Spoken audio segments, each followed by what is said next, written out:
What's going on? This is Homjek bringing you some Regicide in Halo 4.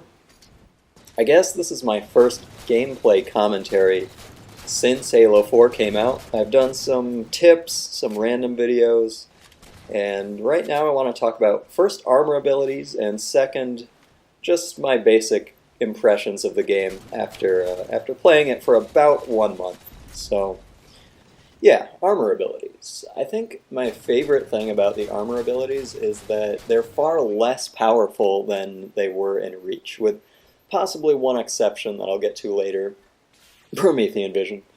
But for the most part, they're kind of toned down. You know, in Reach, if you wanted to jetpack to the top of Countdown or Sword Base, you could do that no problem. If you wanted to camo snipe and hemorrhage and stay invisible for, I don't know, 30, 45 seconds. Yeah, sounds like a great idea. But in 4, I feel like the armor abilities don't have such an impact on gameplay. They're more like a utility that you have to think a little bit more carefully about when you want to use them, when they're most useful. And I've been finding the jetpack to be quite useful, even though it's not what it used to be in Reach.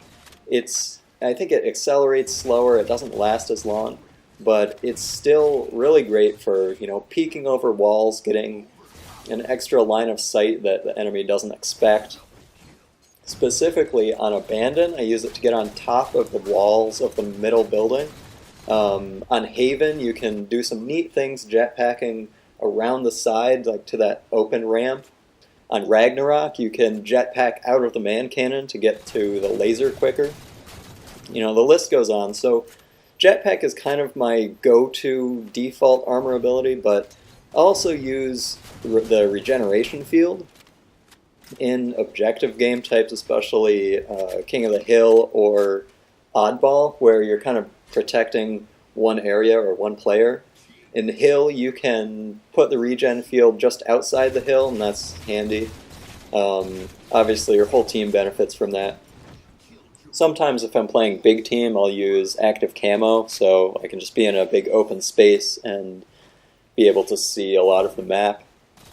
And then there's Promethean Vision, which I only started using recently. Originally, I was thinking you usually know when someone's close to you just by looking at the radar, but Promethean Vision really does more than that.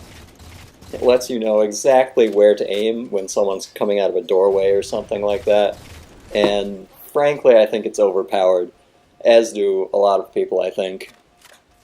And, especially on this map that I'm playing on, Adrift. In this game, I have active camo, but I'm not even using it. This game is from a while ago. But now I usually use Promethean Vision on Adrift because there are a lot of hallways and close quarters. It is really good.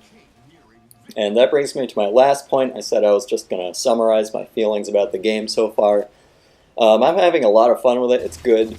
I think my number one complaint right now is the bolt shot.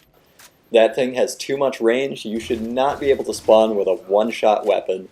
And when you combine it with Promethean Vision, that is just not good for you. Anyway, thanks for watching. I'll talk to you next video.